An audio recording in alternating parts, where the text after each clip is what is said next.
Estamos aqui novamente, eu, professora Regina, para conversar com vocês sobre os fatores, né, que interferem ou que são provenientes da variação linguística, né, e que são implicações que nós devemos observar quando estamos tratando dessa relação, né, que eu brinquei do ad infinitum entre esse aluno, esse professor e o conhecimento. Pensando então nos fatores contextuais agora. Os fatores contextuais. Os fatores contextuais condicionam os registros da fala do indivíduo, tá? Devido às situações, o contexto em que esse falante se encontra. Então, não estou falando, pessoal, mais da região em que ele mora. Eu estou falando do contexto que está exercendo um poder coercitivo sobre essa fala. Nossa, professora, o contexto exercendo um poder coercitivo? É óbvio, esse contexto aqui, pessoal, está me exercendo um poder coercitivo. A maneira que eu estou sentada, de uma maneira muito mais rígida, a maneira que eu estou olhando para vocês, a maneira que eu arrumei meu cabelo, a maneira que eu estou posicionando, colocando, organizando sintaticamente as minhas frases, é de acordo com o contexto que está me exercendo um poder coercitivo. A linguagem sempre vai exercer um poder coercitivo porque ela é ideológica, né? Discursivamente falando.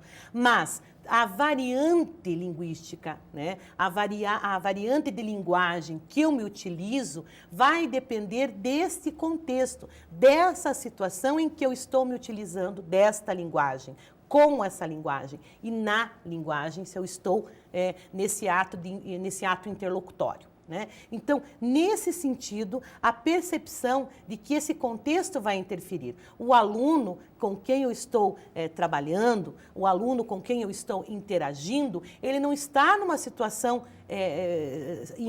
simples, né? Ele está numa situação diferente, ele está numa sala de aula, né? Que não é um ambiente que ele fica a maior parte do tempo, ele está sentado numa cadeira que não é a cadeira dele, que muitas vezes não é feita nem para o tamanho que ele tem, ele está de uniforme muitas vezes, ele está com uma professora que ele, nos primeiros momentos que ele não conhece, né, com colegas que ele também, na maioria das vezes, não conhece, ou conhece superficialmente, ou se estuda há muito tempo, também se trata de um outro contexto, né? Por exemplo, dar aula para uma 8ª série, ou 9º ano hoje, tem uma certa dificuldade, porque você é o único elemento distinto ali. Eles estudam juntos, muitas vezes, desde a educação infantil. Então, eles se conhecem, você se torna um elemento altamente estranho ali. Então, ou se você for bem recebido, ótimo. Se você for mal recebido, coitado de você, porque você vai ficar o ano inteiro sendo um elemento estranho naquela turma, porque eles estão muito unidos, eles se conhecem muito, o contexto que eles vivem é altamente conhecido entre eles. O fator contextual é um diferencial apenas para você, porque para eles, né, eles estão tão inseridos nele que eles não percebem, né, que a variante, que a variável de linguagem que eles vão se utilizar vai interferir nesse processo de interação, né? Então, nesse sentido, eu gostaria que vocês pensassem no fator contextual. Com isso, nós podemos pensar, né, que, por exemplo, falar ao telefone com a secretária eletrônica é diferente de falar pessoalmente com a pessoa. Eu odeio falar com secretária eletrônica, não sei vocês, né? É algo assim que dá a impressão que você não tem interlocutor, né? Que ninguém está te ouvindo, né? Ou falar com um amigo na escola é diferente de falar a um gerente de uma empresa, numa entrevista de trabalho. Eu, novamente, volto a dizer, parece óbvio, né, pessoal? Mas o óbvio nem sempre comunica. É você lembrar a tua subjetividade, a tua discursividade. Você é professor. E é óbvio que, por mais que você não queira, você vai estar numa situação apropriada de um discurso pedagógico, né, de um discurso dominante, que por mais que você não queira, você vai estar inserido nessa situação discursiva, né, nesse momento, né, nesse fato discursivo, que vai ser muito difícil ou impossível, né, eu diria, discursivamente falando, de você não se atrelar a um fator contextual. E isso pode dificultar o teu processo interativo, assim como o aluno. Dentro desse processo, dificilmente ele vai conseguir sair desse momento discursivo que é o momento de aluno. Quando ele sai, é que causa o desconforto, que você coloca sempre nas reuniões, nos conselhos escolares. Você diz assim, mas eu não consigo dar aula naquela turma. Não consegue mesmo. Quando o aluno entra em desequilíbrio com a discursividade que você espera dele, é claro que você vai realmente não conseguir, né? Porque o fator contextual está tão forte, né? Tão intenso aí, que você não vai conseguir que esse processo interativo ocorra de uma forma um pouco mais harmônica, com um pouco menos de dificuldade. Quando entra em desequilíbrio essas discursividades. Quando você espera do teu interlocutor que ele esteja inserido num fator contextual, ele está em outro. Ele está em outro.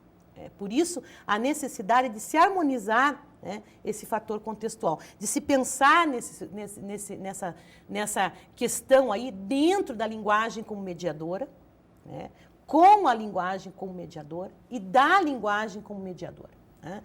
Com isso, nós podemos pensar que há muitas situações, né, e contextos que exigem do sujeito falante, e nesse caso, ele vai ser os dois sujeitos, tanto o professor falante quanto o aluno falante, então eu estou envolvendo várias subjetividades, o conhecimento que vai ter um outro falante, né, pessoal, porque o conhecimento foi produzido por outro, né? Então, vocês vejam as interações envolvidas nesse momento aprender, que é um momento que nós vimos no primeiro slide, um momento formal, né?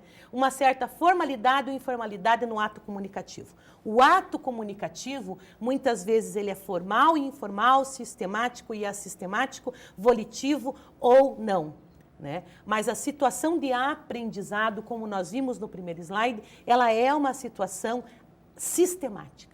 Ela é uma situação volitiva.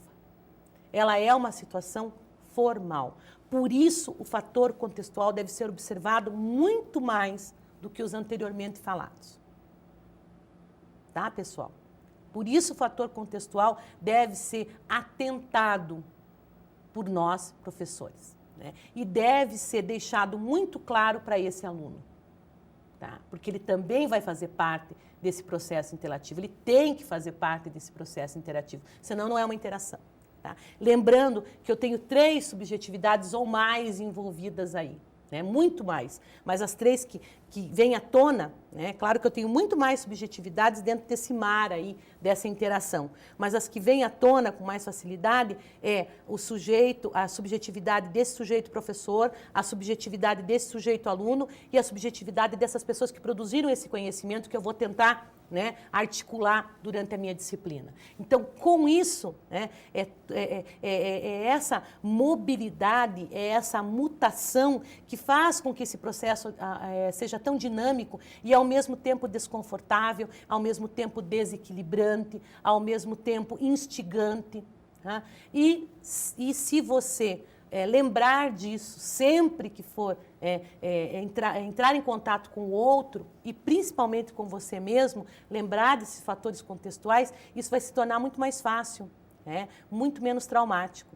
O fator contextual, ele interfere até em você com você mesmo, porque você também, lembre-se que você também é envolvido em várias subjetividades. Cada um desses elementos tem várias subjetividades envolvidas, porque você não é só professor, você é mãe, né? Você é brasileira, você é lapiana, você é filha, você é cidadã, você é mulher.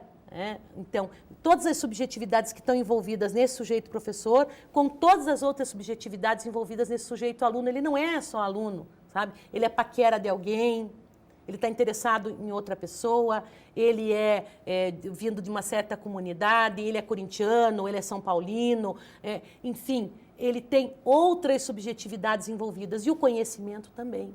Muitas outras, né? Porque a linguagem não é neutra e como não é neutra, ela carrega esse ideologicamente construído que dirá nesse conhecimento que você vai trabalhar com o teu aluno.